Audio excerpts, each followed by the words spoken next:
Hello, my friends, and welcome back. Thank you very much for being with me again today. Washington does not want peace in Ukraine. This is the conclusion after yesterday's so-called breakthrough with the so-called 30-day ceasefire in Ukraine. I made a video yesterday discussing this ceasefire. Here it is. And I said, US-Ukraine talks 30-day ceasefire offer to Russia. Will Putin fall for Minsk Agreement 3? Rearming this time. So I explained yesterday, and I will explain later today, what this ceasefire actually means for the Russians, which is nothing. That is, it's no advantage for the Russians, no interest for them to have a ceasefire. This is just a respiro for the Americans to provide more weapons to Ukraine so they're not bombarded by the Russians. That's all. But hey, I said yesterday that this ceasefire proposal is just meant to show, that's all, just to show that Putin does not want peace and they are just talking about it. How? Well, the Ukrainians want a ceasefire. Why don't you want a ceasefire? Because it's not in my interest to have a ceasefire. So after 30 days of ceasefire or 29 days of ceasefire, you violate the ceasefire or you blame me for violating a ceasefire, and we're back at it. And you had 30 days of respiro, of having time to regroup? No, I don't think so. So I said in the video yesterday that the Russians should not agree and not trust these guys again like they did in Minsk Agreement 1, Minsk Agreement 2, if you want to 90-91, and I'm not going to go over all this again. Should not trust these guys at all. Not that the Russians are the pinnacle of trustworthiness here, but nevertheless, look in history. So I'm going to enumerate and discuss about 1, 2, 3, 4, 5, 6, 7, 8, about 9 articles where we're going to have the next day, today the 12th, and late yesterday, how the media already tried to portray, see, Russia does not want peace, Russia is bad, because they don't agree with a ceasefire. Ceasefire is for humanitarian reasons. They want to continue their imperialistic move. This is exactly how the Russians are portrayed. And they say, Russia is bluffing, see, Russia is exposed, the ball is in Russia's court. There's no ball. There's no ball. You've been losing, and now you try to portray us as being the evil guys. I will explain. Let's start with the first article that we have here prepared for you, and it comes from the CNN. And these are analysis. Why? The analysis way to convey an information is, well, this is the analysis of a person right here. He's an expert or he's just a person from the street. But they dare, the newspaper publishing that analysis, dares to convey some arguments or information that otherwise the newspaper would not make it on its own. He said, well, we just published it, it's his own assessment. So if tomorrow someone wants to deny something, you make an analysis or opinion. And then people just read it and say, oh my God, look at this title right here. Trump says Russia had all the cards. But this ceasefire proposal just called Putin's bluff. So he says, supposedly, this is analysis by Matthew Chance, CNN. So this guy is analyzing for us what we're supposed to think. He says, Russia was in charge, had all the cards. That means if you stop the war, if you stop invading, the war will end and we all have peace. That's the point. And says, but this ceasefire proposal just called Putin's bluff. That means called the Russians, see? You don't want ceasefire. You're the aggressors. You're the bad dudes. Not us. So this guy makes this point. Kremlin is keeping tight-lipped on the US peace plan. I'm going to talk about the US peace plan in a minute. But with Ukraine signed up to a ceasefire, the pressure is now on Moscow to decide if it will also accept President Donald Trump's proposals to bring the Ukraine war to a halt. A temporary one. So you see, it's up to the Russians. The ball is in Russia's court. It's not like this. Let me explain to you how things really are.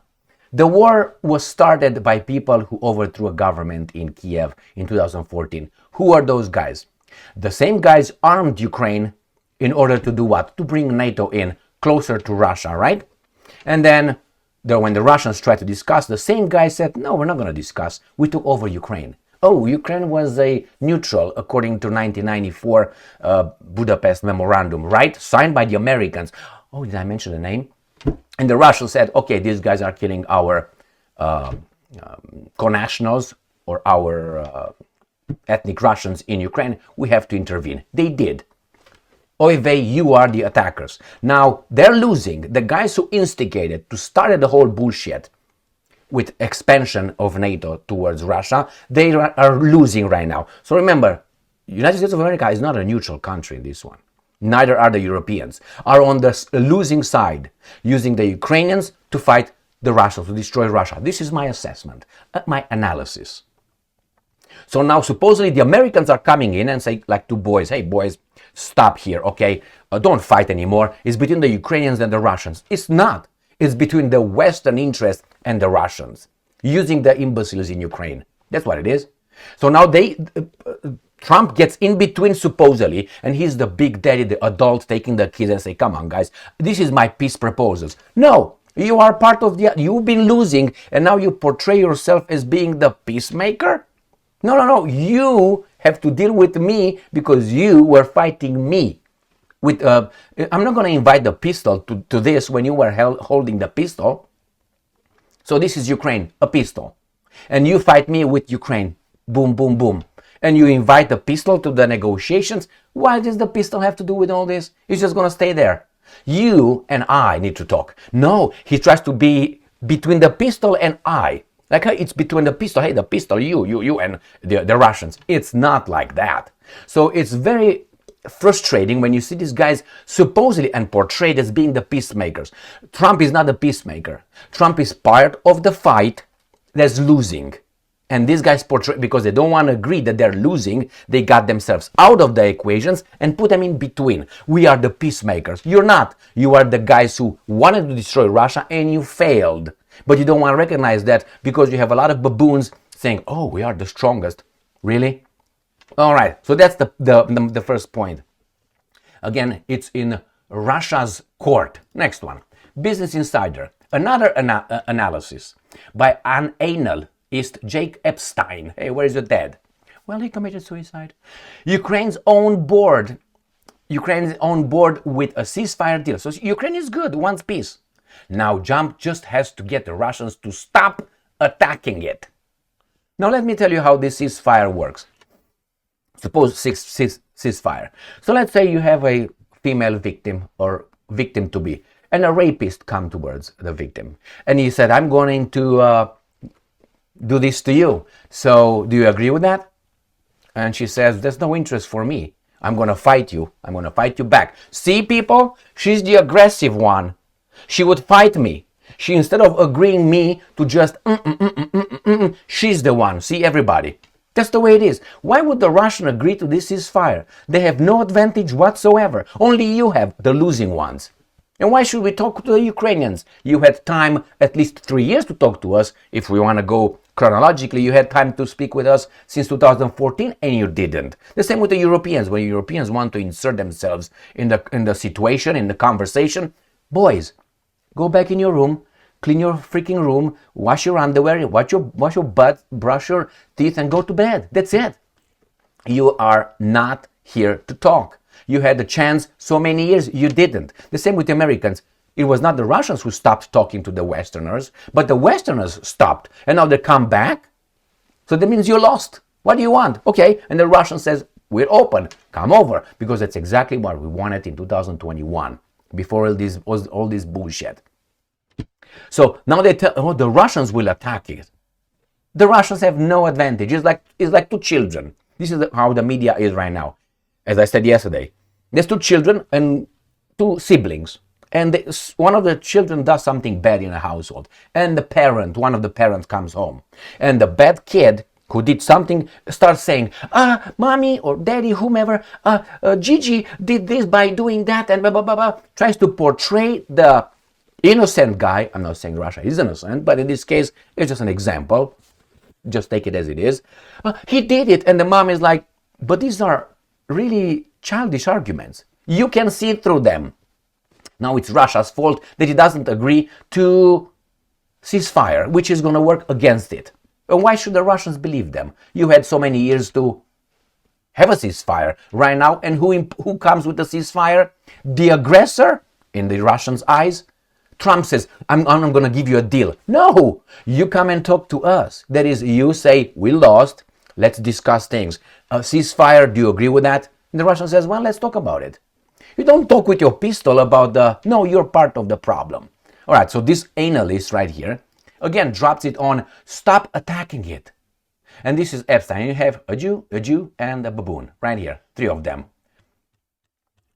Ukraine expressed a readiness to accept the U.S. proposal. U.S. proposal is, again, the pistol agreed to the handler to a ceasefire towards those guys. It's so ridiculous.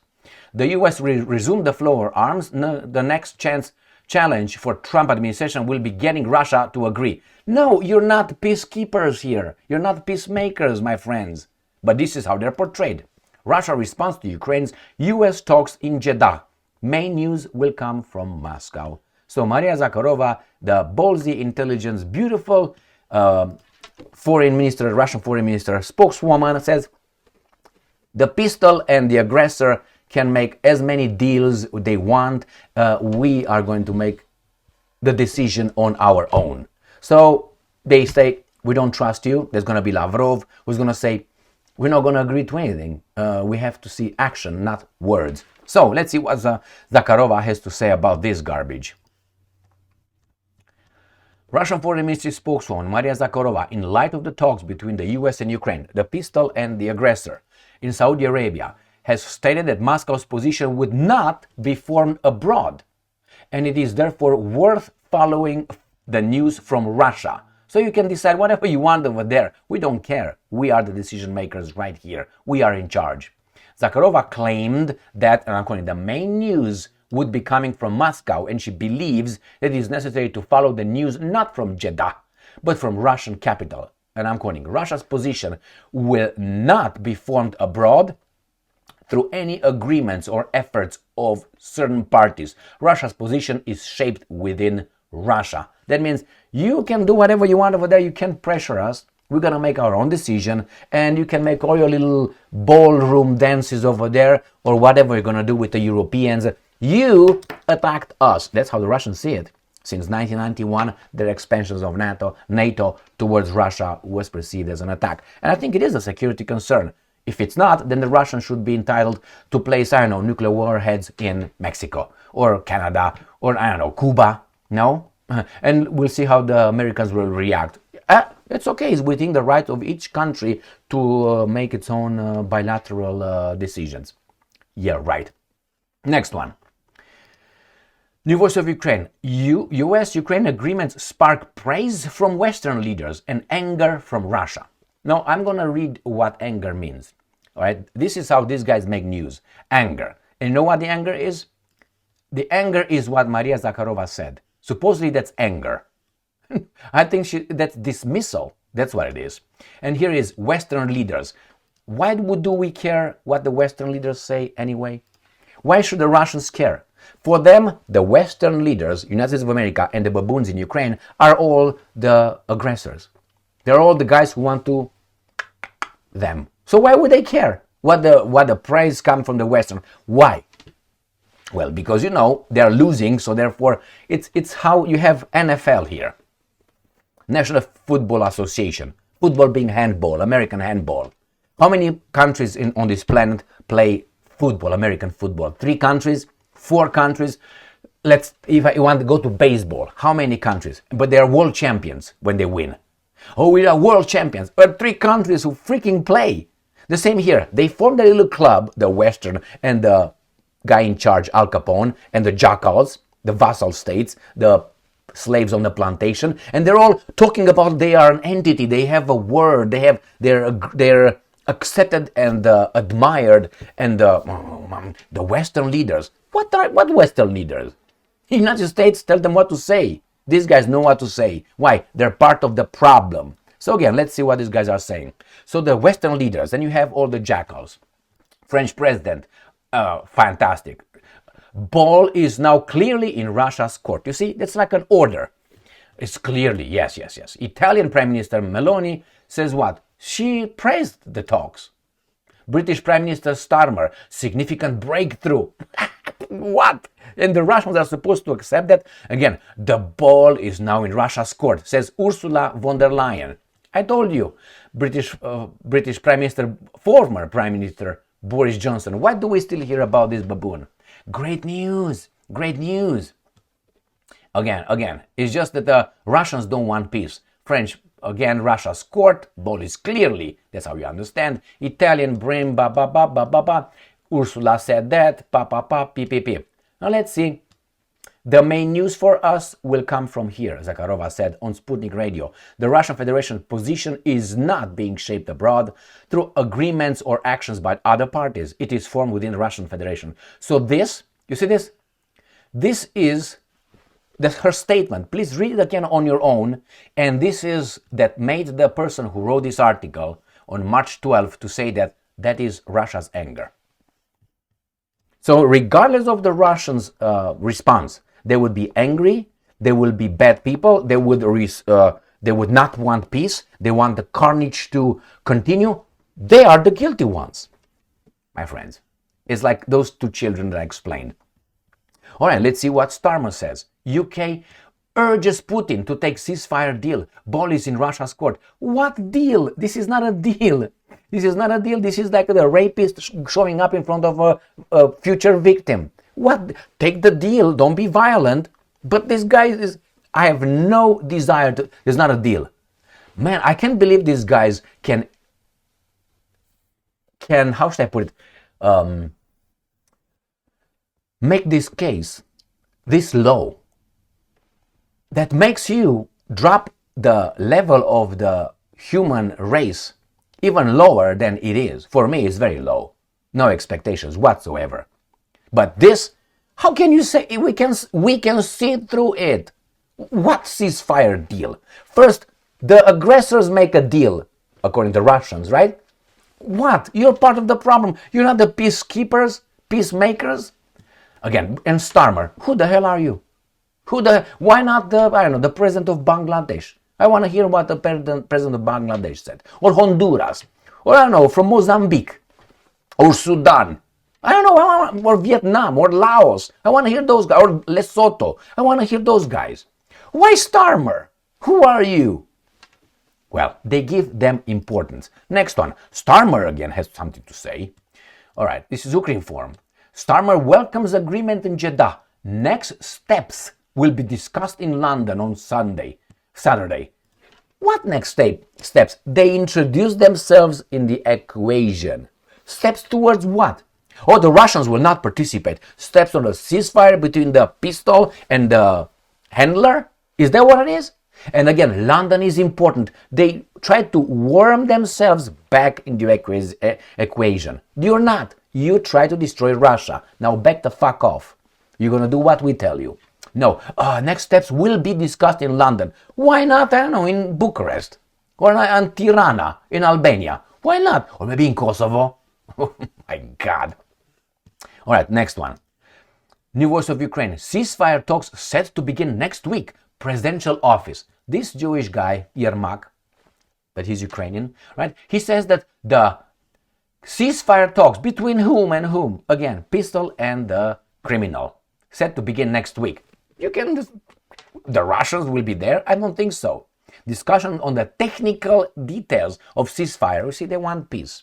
In Ukraine will begin next week. Andriy Yermak said. He is the chief of the presidential office. Do you know, whatever country you are in, do you know the name of the person in charge of your presidential office? Like the secretary? Do you know? I fucking guarantee you don't. Why? It's not important. But here, this guy is very important. That tells you who this guy is. And the last one is Kremlin. I'm glad they don't trust these guys again. Russia Today. This is going to be Minsk Agreement 3. Lavrov comments on Kiev's cheating. Ukraine has sabotaged itself by breaching Russia's trust in the past, the foreign minister has said. Russia has, and I'm quoting, burned its fingers many times dealing with the West. Lavrov said in an interview with podcast Papa Papi Pipi. He stated that Ukraine crisis could be traced back to at least 2004, when the country's constitutional court expanded without any right the constitutional procedures and ordered a third round in a presidential election, resulting in a victory for a Western-aligned candidate. So, yeah, that's the democratic, like Romania. And then the 2014 Western-backed coup in Kiev, the Minsk agreements, and the 2022 Istanbul peace talks between Russia and Ukraine were also examples of missed opportunities. And I'm quoting, "Had they, Ukrainians, been cooperative and had they delivered on their own initiative, they would still have 1991 borders, minus Crimea, minus some part of Donbass. Every time they cheat, they lose." So, my friends, don't fall for it. I told you, this is not the end of the war. This is not Trump's desire to end the war. How? But now, this is going to be focused on the media and all these baboons. Russia doesn't want a ceasefire. And if Russia doesn't want a ceasefire, that means Russia wants war. That means they don't want peace. That's the conclusion. And that's it. And the military-industrial complex, who's in charge of the President of the United States of America, will continue making its own money and decisions. Thank you very much for being with me again today. Stay strong, stay smart, look for the truth, and be just.